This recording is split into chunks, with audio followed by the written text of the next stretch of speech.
So, Putin made a speech, and during that speech, there was supposed to be, apparently, a Russian nuclear test, a ballistic missile test specifically, an intercontinental ballistic missile test. So not like, boom, they're doing like a big nuke, but they would like launch a missile.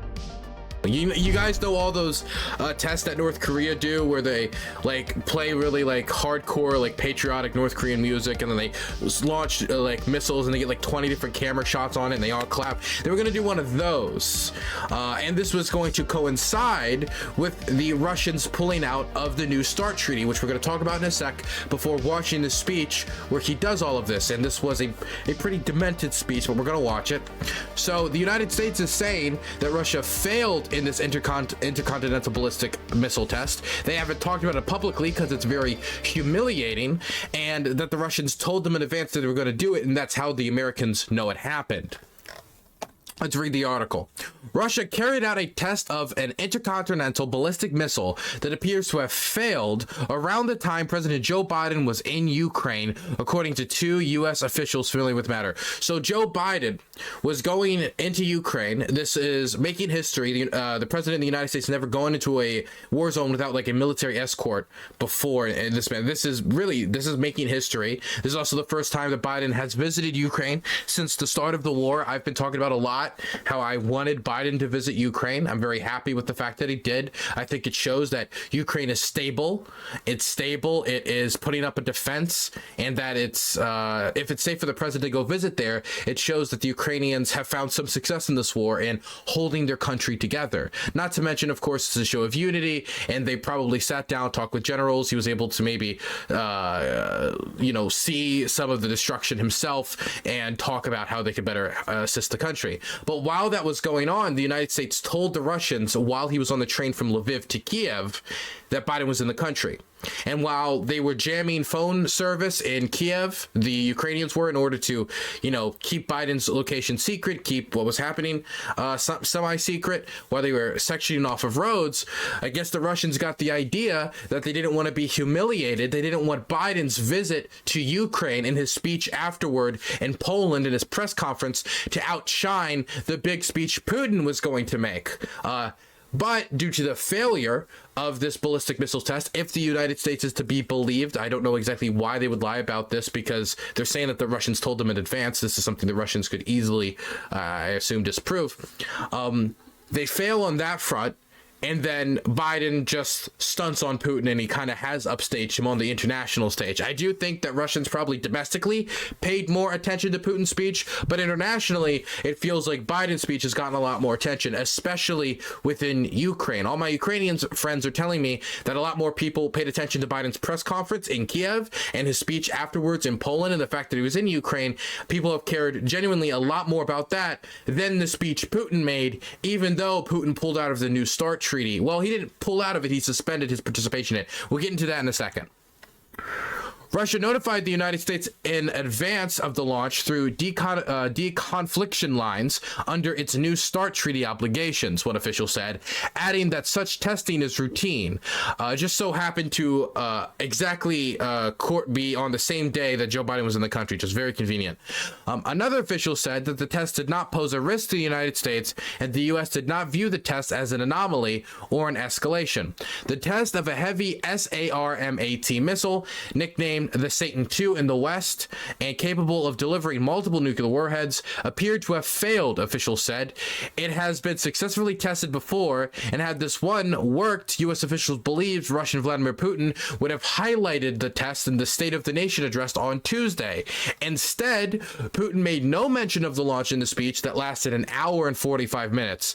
I'm going to be honest with you. We are not going to be watching the entirety of that speech. I saw somebody created a bingo card and counted off how many times Putin different talking points, and it was like 15 times he mentioned Western lies. One time he mentioned Ukrainian violence. Like, it was a long speech. I remember at the start of this war, some of the people who were more sympathetic to the Russian invasion, or just straight up supporters of Vladimir Putin in the invasion, would go online and be like, guys, man, Putin's speech was amazing. You know, I didn't know anything about Ukraine, and Putin spoke and it was so convincing, and I go and I listen to the speech and it was garbage. It was boring. Not only was it ahistorical, but it was a non-convincing, boring speech. It would only be convincing if you were already sympathetic to Putin beforehand and you knew nothing about Ukrainian history, when he starts saying that Ukraine is an artificial state created by the Soviet Union. Ukraine was invaded by the Soviet Union during the Ukrainian War of Independence in 1917 to 1921. I mean, there was an existing Ukrainian state separate of the Soviet Union in the 20th century, not even that long ago. Not even that long ago. But it was just blatant lies. Just blatant lies. So I'm not that surprised that Putin is one to ramble, because Putin is also the same type of president who just tends to ramble in his speeches and go on and on and on. Not to mention, there wasn't any big announcements outside of the New START treaty, so kind of empty-ish speech. You want to know how long Biden's speech was in Poland? 20 minutes. 20 minutes. I remember, I'm sorry I'm talking so much about speeches. I remember reading about Abraham Lincoln's, 7 years ago, like the big speech everybody talks about. His speech is like 3 minutes long. Abraham Lincoln's. The speech before his was like 2 hours long. But nobody remembers that. If you make your speech short, powerful, and effective, more people are probably going to remember it than these long, just on and on and on and on and on. You're not in a lecture hall. You're speaking to the people of the world. They don't have the longest attention spans, okay? Yeah, brevity is also a talent, okay? You shouldn't be Michael Tracy when addressing your nation. You shouldn't be that verbose. I can be as verbose as I want because I am a snot-nosed Twitch streamer. CNN initially reported the apparent test occurred while Biden was in Ukraine based off of information from sources. After the story first published, one of the officials said the test occurred just before Biden was in the country. The second source had told CNN that the test was on Monday without providing any more specific timing. In a subsequent update, the source said that the test in fact occurred on Saturday. The timing of the test suggested the U.S. and Russia were communicating through several different channels earlier this week for deconfliction purposes. U.S. officials also notified the Russians on Sunday night, hours before Biden's visit to Kiev, that the president would be making the trip to the Ukrainian capital, National Security Advisor Jake Sullivan said on Monday. So this is the first thing concerning these types of weapons that happened recently. The next one, which I think is more significant, is that the Russian government has officially suspended its participation in the New START nuclear treaty between the United States and Russia. Now, this treaty isn't gone. It isn't, we are officially pulling out of it. It's suspended. Putin announced the suspension from the treaty while making his speech. In fact, it is the only at all notable part of the of the speech. The rest of it is just chest pounding, propaganda, and him stating the same old nonsense that we've heard through the last year of the war. Flatrock, thank you so much for the tier 1. Love listening to you, Dylan. I appreciate it. So this is the only significant portion of it. So we're going to read a little bit of this. I'm going to talk about it.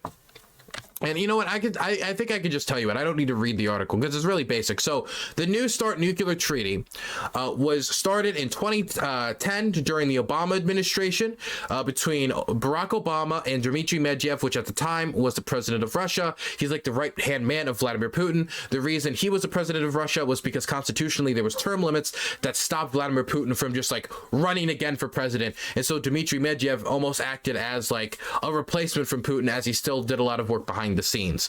And so Dmitry Medvedev and Barack Obama were able to negotiate this treaty. And what this treaty does is it puts a limit on the amount of intercontinental ballistic missiles a country can have and the amount of launchers that it can have. So these are missiles launched out of, say, missile silos out of the United States, out of maybe like the big bomber planes, and out of submarines. I think there's actually, I have a list here that shows the the treaty limits. For example, for deployed intercontinental ballistic missiles, ICBMs, deployed submarine launched ballistic missiles, SLBMs, and deployed heavy bomber equipment for nuclear armaments, the treaty limit is 700. The United States has 659. Russia has 540. For nuclear warheads on deployed ICBMs, deployed SLBMs, and deployed heavy bombers equipped for nuclear armaments, each such heavy bomber is counted as one warhead. The United States has 1,420, 420, and Russia has 1,549, with the limit being 1,550. So Russia is literally one bomber under the limit. For deployed and non-deployed ICBM launchers, deployed and non-deployed SLBM launchers, and deployed and non-deployed heavy bombers, the United States has 800 and Russia has 759. So both Russia and the United States are kind of riding the line on this, but the treaty limit is in place in order morally corrupt, bankrupt man. TechLink, thank you so much for the tier 1 and starting a hype train in Gutter Chat. Looks like Gutter Chat is trying to catch up with Site Chat. They might do it shortly. So the reason this is in place is in order to keep a limit on the amount of nukes that the United States and Russia has, considering we're the two largest nuclear powers. I mean, for now, China seems to be garnering more and more nuclear armaments at a very, very, very, very fast rate. They're pretty open by the fact that they really want to increase the amount of nukes they have by the year 2030. It is a strategic goal that the Chinese are pursuing. But for now, the United States and the Russians are the two largest nuclear powers. Some of you guys might know about the START Treaty more due to the fact that Donald Trump actually wanted to renegotiate it with the Russians. They wanted to make it so tactical nuclear weapons, these are like I guess you can call smaller nuclear weapons that would be more likely to be used, for example, in Ukraine. They wanted to include that, and the Russians didn't allow that. And the reason why, most likely, is because the Russians actually have a lot more tactical nuclear weapons than the Americans do, and they might not want to put a restriction on that, since that is a slight edge that they might have when it comes to how many of those they do have. The Trump administration also wanted to include the Chinese in this treaty as well, but the Chinese just straight up refused to participate. So this was a complete foreign policy failure on the side of Trump during his administration. So that's another reason when it comes to this, that you might have heard of the new START Treaty. So this is the first reason that it exists. It is the limit on nuclear weapons to stop an arms race, an expensive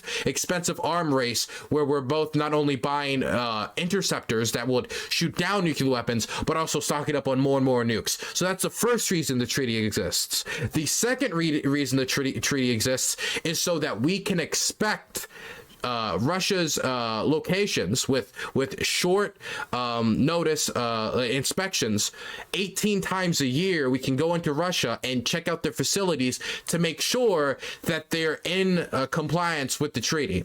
And I really like that. 18 times a year, that's more than once a month. And it's short term, meaning that you're not giving them a ton of time to be like, oh, we're going to hide all this stuff. And it's not only in Russia that they do it, but the Russians can do it to us as well, 18 times a year. And so there's some way to make sure that people are abiding by the terms, of this treaty. So it's a good treaty. In fact, a lot of people actually called it one of Obama's really big foreign policy accomplishments was getting this treaty through. A lot of people were praising it, and people were bringing that up as people were talking about it out of this being suspended. Now, so obviously some people are kind of panicking right now, like, oh my God, wow, all this talk about World War III and a nuclear war and the world going kablooey and everything ending, and now the Russians are pulling out of the last nuclear treaty, the last substantial nuclear treaty that we have with them, after they pulled out of the other one during the Trump administration. This is so concerning. Oh, and another one during the Bush administration in 2002. That was the United States decision to pull out of that one. Oh my goodness. And that was due to the war on terror. I never really liked the Bush justification for pulling out of that treaty. Infallible Fowl, thank you so much for the prime. Baked Dronin and Piter Iceman, not Piter Iceman, Moonface, thank you for the bits. I don't think this is that big of a deal. And when I say that, I don't mean to say this is good. This is bad, but this is also more just solidifying something that had unofficially been happening anyway. So what this suspension from the treaty does is not, hey, Russia's declaring they are going to now start storing more and more nukes. They're going to start building all these new nukes. That's not what the Russian government seems to be signaling right now. Maybe that's what they do, but I'm going to say in a second why I think that's unlikely.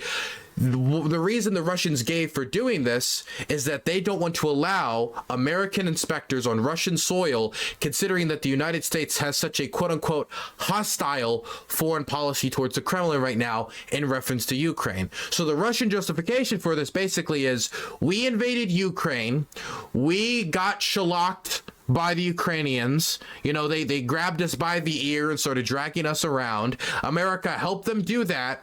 And since our invasion of Ukraine failed and America is helping the Ukrainians defend themselves, we have decided that it's too offensive to allow American inspectors on Russian soil.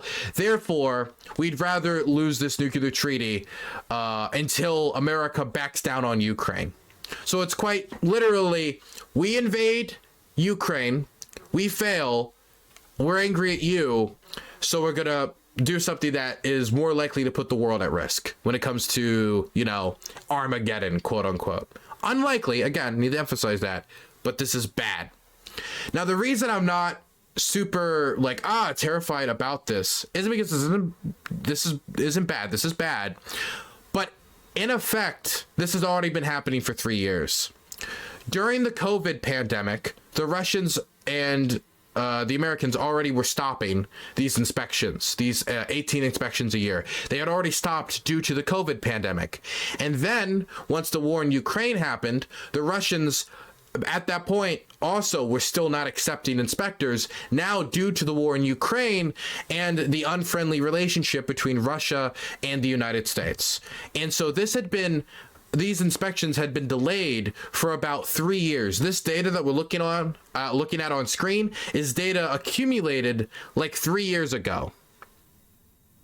The data, it says the data as of September 1st, 2022, but that's the inspecting to make sure these numbers were accurate. The last time we did that was of 3 years ago. So we haven't had an inspection anyway in 3 years. So this isn't like, wow, this is a massive move on the side of the Russians. This is the Russians merely verbalizing what had been policy for the last 3 years in relation to first COVID and now due to the war in Ukraine. Is this incredibly childish? Absolutely. Is this incredibly irresponsible on behalf of the Russians? Absolutely. But it's also something that's already been going on for 3 years, at first because of COVID, and now because of the war in Ukraine, because of their invasion, because of their failure to win the war, and them getting locked into a quagmire of their own making. So I'm not super scared of this. I hope that when all of this is said and done, and hopefully Ukraine pushes out the occupiers, or whenever this war ends, that the Russians will then start opening its borders, and we will open our borders as well to their inspectors in order to go back in line with the terms of this treaty. Now, some people are saying this is the start of something terrifying. This is the start of Russia rebuilding its nuclear arsenal. And that's the real scary part of any of this, because the whole point we do the inspections in the first place is to make sure that the Russians aren't racing to get a bunch of nukes. And then we will then respond by racing to get more nukes, because we have to balance it. That's the whole point of the nuclear deterrent, right? And that's the fear. I don't fear that much right now, and the reason why is that Russia is right now in a military quagmire in Ukraine, where they've lost probably around over 140,000 soldiers. They're spending a tremendous amount of money that they didn't think they would have to spend. They're mobilizing their country. They have to start doing more domestic production on things they used to be able to import. And so they're starting up old factories that they didn't have to start up before. They're starting new factories for products that they just can't make domestically. They're unable to import foreign parts that they used to. A lot of the domestic car market and domestic manufacturing industry for vehicles no longer functions because they relied on foreign companies and foreign systems they no longer have access to. We've seen an 88% reduction in car sales. We've seen 40% of Russia's airliners get grounded because they're running out of airline parts and they have to strip one plane to fix up another plane, which these companies like Boeing have told them explicitly not to do. We've seen millions of people flee the country. How many millions? We don't know exactly. Some because they want to flee the war. They don't want to get drafted. Others because their jobs. All these Western companies had left the country. Billions, tens of billions, hundreds of billions of dollars investment have left the country, and these people no longer have a job, so they're fleeing. We all saw those big lines into places like Georgia, leaving the country. We saw Russians fleeing to Kazakhstan, all over, trying to get out of the country. A country that had already had a massive demographic problem, where they were not getting enough immigrants to supplement their demographic decline. So in Russia, they're dealing with a lot of economic problems on top of fighting an expensive war that they're not making a lot of headway on, and they have no end in sight visually. And that is the conditions when they can't import these foreign parts. They have massive sanctions on their economy. People are fleeing the country. They're facing a demographic crisis. All this investment is fleeing. Their industry is already suffering. Their logistics is suffering. And they're in this quagmire, and this is the environment where the Russians are going to be able to spend the billions upon billions of dollars necessary in order to challenge America into a nuclear arms race that, quite frankly, even though I don't want a nuclear arms race and it should be avoided, we would have more resources to compete in said race. We don't have the same restrictions on foreign imports. We don't have the same sanctions placed upon our economy. We are not fighting the quagmire that the Russians are fighting. While we're sending aid, we're not fighting in the quagmire. We don't have our assets frozen overseas like the Russians do. And so that's why I don't think they're going to do it. And that's also why I don't think they've left the treaty officially, because they want to re-enter it later, because they also want to make sure that there's an official restriction on America starting an arms race. Because if there's anything that should have been learned from the Cold War, it's that, you know, the Soviet Union was not able to compete with the amount of spending we were pumping into our military. And right now, that's probably similar for the Russians as well, considering that they're having trouble fighting Ukraine. How are they going to match up against all of NATO, right? Anyway, moving on from all of this, let's watch some of the speech where all these statements and declarations came from. Now, this speech, I've already told you all the important stuff about it. So at this point, if you don't want to listen to Putin speak, I understand it. Understandable. You can come back later when I'm talking about Bender, or come into the later segment, or watch a different video if you're watching this on YouTube. But now I want to watch some of Putin's speech and talk about it, because Putin hasn't made a big high-profile speech, I think, since the annexations, since the quote-unquote official annexations of occupied territory, the illegal annexation. So let's watch the speech. Let's see Putin. Let's see his speech game. Let's see how he's doing. Okay, let's skip. I don't care about what they expect in the speech. I want to hear the speech. Here we go. Roman will break in there as Vladimir Putin is entering the room to make his State of the Nation address. Let's have a listen in to the Russian president. Good morning. Good morning. Is Gutter Chat ahead of Site Chat? I think Gutter Chat might be ahead of Site Chat. One second, let me check. Well, somebody gifted 5 tier 1 subs earlier, and then this person gifted 1, 2, 1, 7. I think they're 1 away. I think they're 1 away. Dear members of Parliament, members of the Duma, senators, dear citizens of the Russian Federation, this speech comes at a very difficult time, a very crucial moment in our history. We have changes in the world at large. We have historical events that will determine the future of our country, of our nation. Every one of us has a huge responsibility to bear. A year ago, we defended our Russians, and we made sure our country is safe. Dude, I gotta say, it's I have a lot of criticisms of the Russian government, but the fact that they have an official state wizard is pretty cool. Defended our Russians, and we made sure our country is safe. We have decided to remove the data. Come on, I'm just having fun. Hey, there's Defense Minister Shoigu. That guy right there is the most hated person on Russian military bloggers. There are probably Russian military bloggers who hate this guy more than Volodymyr Zelensky. If there's any problem in the Russian military, everybody points at him. Nobody can point at Putin. That's not allowed. Shoigu is always the scapegoat. Logistical problem? Shoigu. 1.5 million uniforms go missing? Shoigu. Like, it's always Shoigu's fault. Always. $10. Keep gutter chat where they belong. Damn. $10. Okay. Now it's a 3 sub difference. Looks like site chat's looking for a 3-1 scorecard right now. Dangers coming from the Nazi regime in Ukraine when they have decided to go. Actually, let me just say quickly, a lot of people actually say Shoigu in part is kept in his spot so he can act as a pressure valve, as in he's the punching bag that is allowed to be criticized. You can't touch Putin, you can't go further than that, but if you can go all over Shoigu all you want. There's some speculation about that. Take this path in 2014. Then we have decided to start the special military operation. We are going to solve all our tasks step by step. In 2014, the Donbass has started fighting for its right to speak their own language, to defend their homeland. So the first things first. The right to speak their own language. This is a reference to the language laws in the Donbass, which, while controversial, none of them ever made speaking Russian illegal.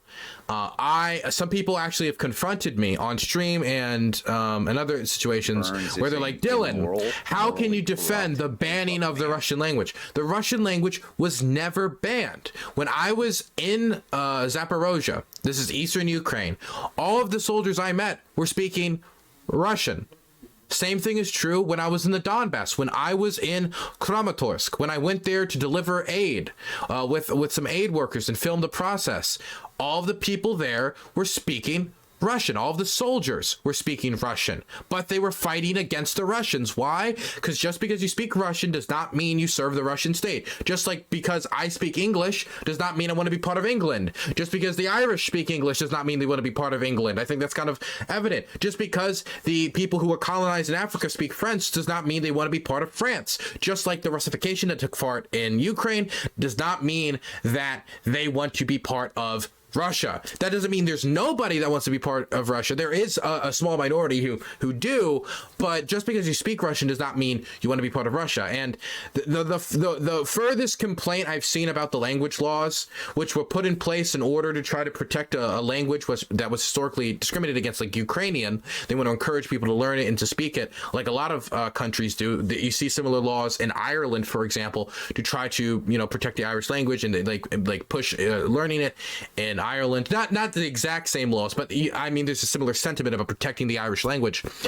The law basically stated that if you go to a public building, say you wanted to get, I don't know, a Ukrainian version of social welfare of some sort, first, when you go into the building, you speak to a public official, they're going to speak to you in Ukrainian.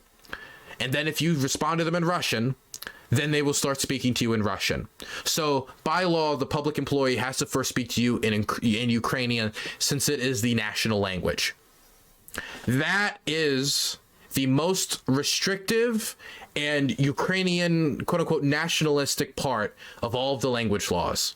That is a lot less than what the Russian government and Vladimir Putin suggests when he talks about the right to speak their language. They can speak their language. In fact, they're even allowed to speak their language in public buildings. It's just in the public building, Ukrainian is prioritized first because it is the national language. You don't even need to agree with that to say that that is not the banning of the Russian language. They have overcome the blockade, and they have always been under attack. And the persons living there have always hoped that Russia would come to rescue them. All the polling data that I've seen from before the war showed that the majority of people in the Donbass did not want to be part of Russia. There's no polling data that I've seen that seems to indicate that they want to be part of Russia. And if that was the case, why is it that the 3-day military operation didn't last 3 days and that all these villages didn't collapse to Russia's liberators and that they've been fighting for so long? Why did I meet so many Russian speakers fighting against Russia's so-called liberation? And for all of this talk about defending the people of the Donbass and defending Russian speakers, more Russian speakers have died as a result of Russia's invasion of Ukraine than ever have from before the February 24th, 2022 invasion. Russia has caused the most deaths of Russian speakers since probably the war in Afghanistan. Actually, much more than in the war in Afghanistan. Much more than Chechnya, even. I believe. Actually, I would have to go check the casualty count on that, but I would say I think it's more than Chechnya.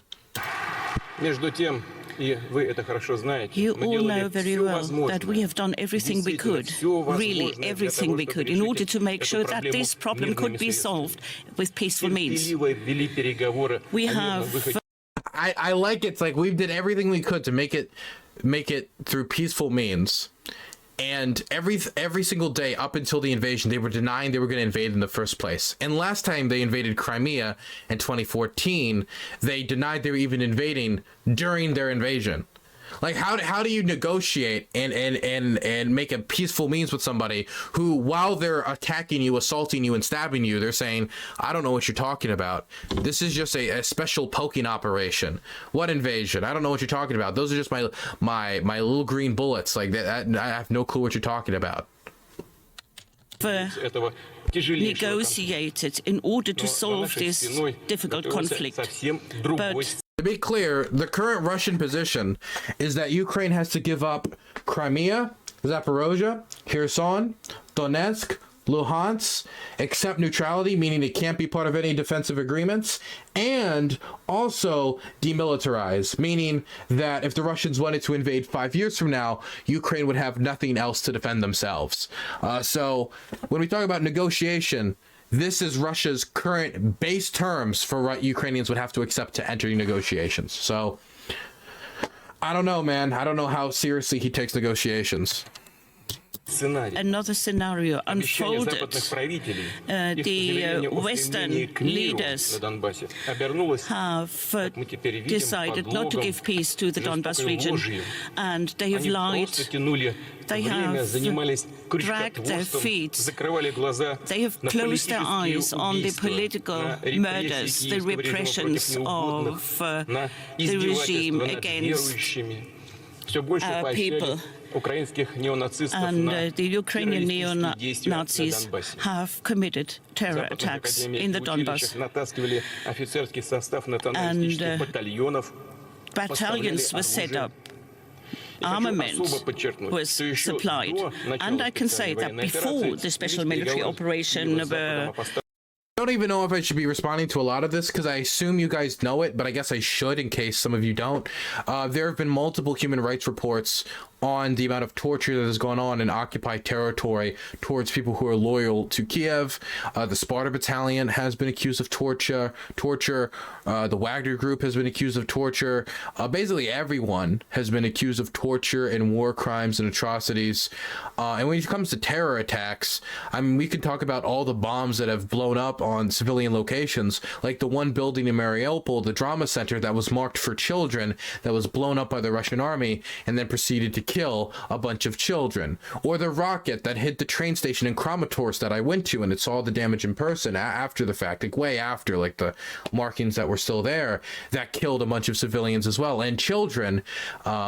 I mean, like, or we could talk about Bucha, where people were shot in the back of the head as they were walking away. There's video footage of it. I mean, undeniably, like, video footage impossible to deny. Satellite photos of just streets littered in bodies, mass graves filled in. We could talk about Izium, over 440 bodies found.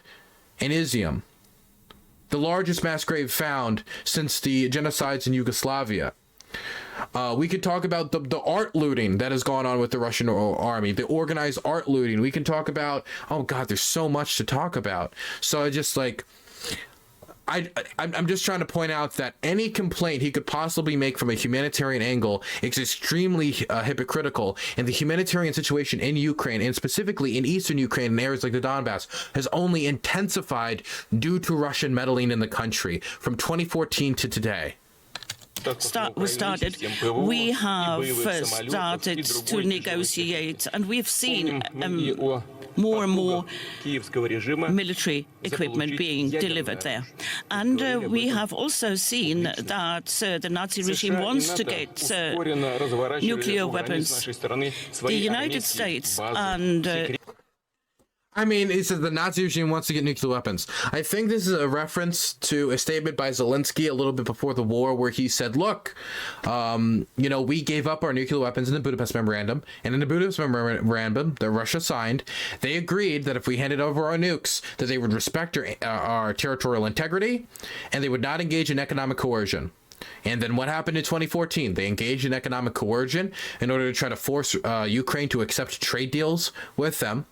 And then when that failed, they disregarded their territorial integrity and invaded Crimea and sent weapons and soldiers into the Donbass and backed rebels in the Donbass, and sent FSB agents, former FSB agents, into the Donbass. I mean, I don't know what else to say here. Like that was why he said, look, maybe we should have kept our nukes, because if we kept our nukes, it's probably not likely that Russia would have attempted an invasion, because we would have had the ultimate form of defense, an ultimate deterrent.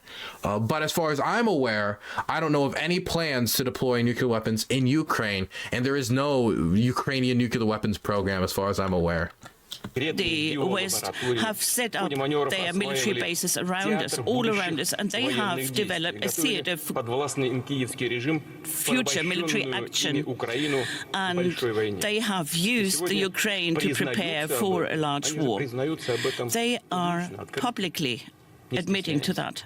They are proud of their Minsk agreement, the Normandy format, their diplomatic bluff. That was a time when the Donbass was attacked, there was bloodshed, and the Russians wanted to have a peaceful solution, but everybody played against us, and they have used lies. It was an awful method of deceit, and those people have done the same in the West, in Yugoslavia, in Libya, in Syria. It is a shame that is on them. They are not genuine. They are not behaving in an orderly manner. They have got used to the fact that they can do everything they can. They can look down on the whole world. To be clear, he said that Ukraine can look down on the whole world. They've gotten used to this. Dmitry Medvedev, president of Russia in 2010 and right-hand man of Vladimir Putin, said Ukraineness is a disease of the mind. That's like genocidal language, right? Vladimir Putin, in his speech that started the war, basically, the main point of his speech was, Ukraine does not have a right to exist. We created Ukraine, and we can destroy Ukraine. We allowed it to exist, and it's only allowed to exist as long as it's subservient to Russian interests. That is, military bases are allowed. We're allowed to have as many military bases as we want in the country. If they don't want to renew contracts with us, we will take those contracts. Ukraine must subserve us economically. They must be part of our economic union. By the nature of their state, they must be subservient to us. That was his speech that started the war. And he's saying that the Ukrainians are looking down on people. That same speech, by the way, could also be used because he talked about the territorial integrity of the Soviet Union and having laying claim to these territories, that as long as they're anti-Russia and they're territories of the former Soviet Union, they can take back whatever that territory is, that justification could be used not only on Ukraine, but also nations like Estonia, Latvia, Lithuania, Poland, Romania. The one that's scariest for me personally is Moldova, because in Moldova, there's already Russian soldiers in internationally recognized Moldovan territory, and we know that Russia has been fomenting corruption in Moldova in order to get politicians that are more sympathetic to their position. Tier 1 subscription. Excited for the footage of your interviews at the pro-Putin rally. Thanks. That's going to go on my main channel. I haven't started on the script yet, so you're going to have to wait a bit because I also have another video that I'm going to release first. But I am excited to work on that piece. Thank you so much for the tier 1, Alex. I am excited for it. It'll be on my main channel, DylanBurnsLIVE. Anyway, oh man, where was I? I completely lost my train of thought. I lost my train of thought there. Oh my goodness. Well, it is what it is. Let's continue. Even do the same to their own people. They are cynical. They lie to them. And they have always talked to their own people that they try to find a peaceful solution in the Security Council. The Western leaders have turned into a totalitarian regimes. We are going not only to defend our own interests, but also our position that in the contemporary world there should not be a division between the so-called civilized countries and the rest. We want a true partnership, and we do not want aggression and exclusive rights only for some.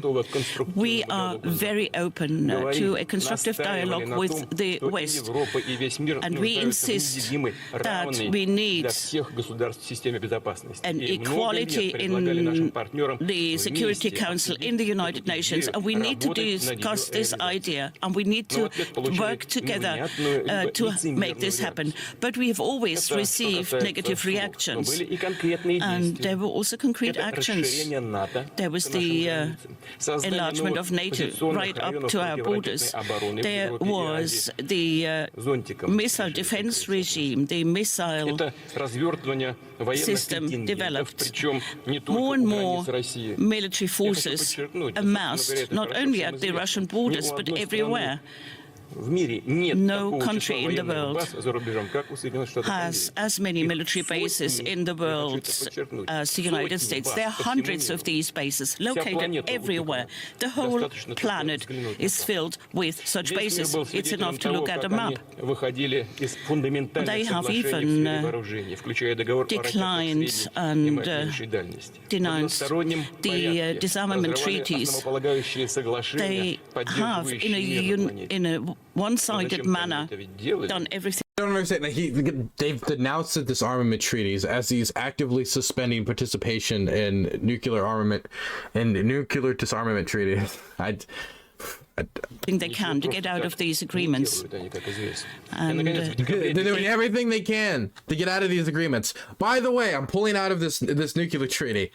Come on. In December 2021, we have officially sent draft treaties to the United States, to NATO, draft treaties about a security treaty, but we have been not received positively. It became clear that they have aggressive plans, and they're not going to stop such aggressive plans.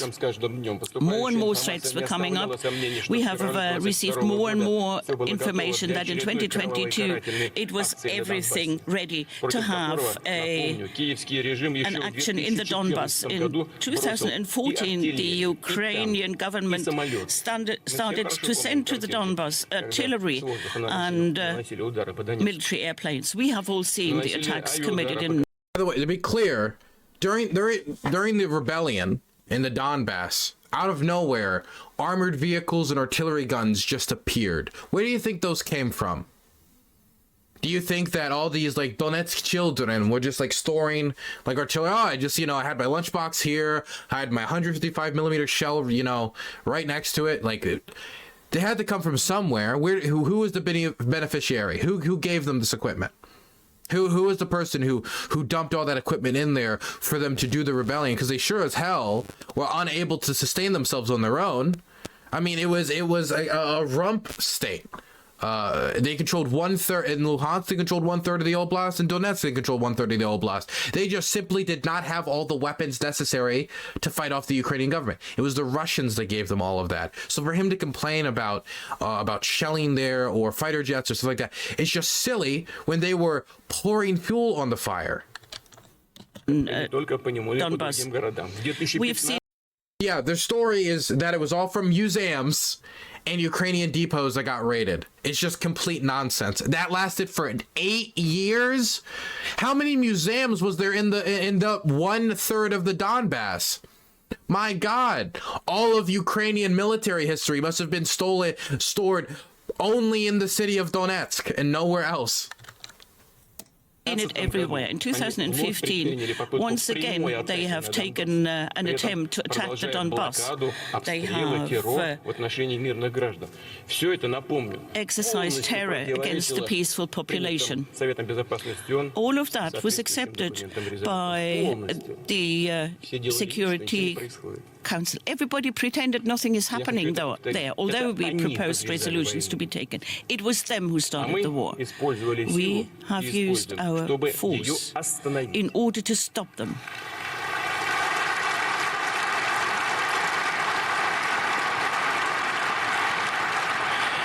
Those who have planned new attacks in Donetsk, Lugansk, Donbass have clearly understood that the next step would go against the Crimea. We have understood this. We have understood the ideas of Kyiv, and Kyiv is openly talking about attacking Crimea.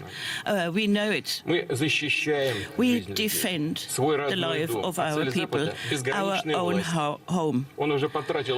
The West has already spent $150 billion in order to arm the Kyiv regime. And as far as the G7 assistance to the Third World is concerned, they have just spent $60 million in order to help the poorest country. $150 billion for the war. And for the poorest countries that are getting forgotten, they just get 60. I'm sorry, man. People tell me Putin's a good public speaker. He isn't. He isn't, man. The crowd looks bored. I'm bored. Everybody in chat is bored. Like this is a snooze fest, right? It's just that's the thing, right? This is a year later, and he should be like showing the path forward to victory. Like, here's how we're gonna win. We're gonna increase production here, here, and here by this much. We're gonna do this. This is the pathway to victory. We planned it we plan to like. But no, it's just the same talking points again and again and again and again and again and again and again. This is what they pay Solenyev for. This is what they pay their state media talking heads for, right? I don't need to hear Putin's fan fiction about how the world works and how, you know, everything revolves around the poor prosecution of the Russian language in Ukraine. Right? We should be hearing, like, what's the plan forward? Like, this is supposed to last 3 days. It's now lasted 365 days. What's the plan? And this is what we get instead.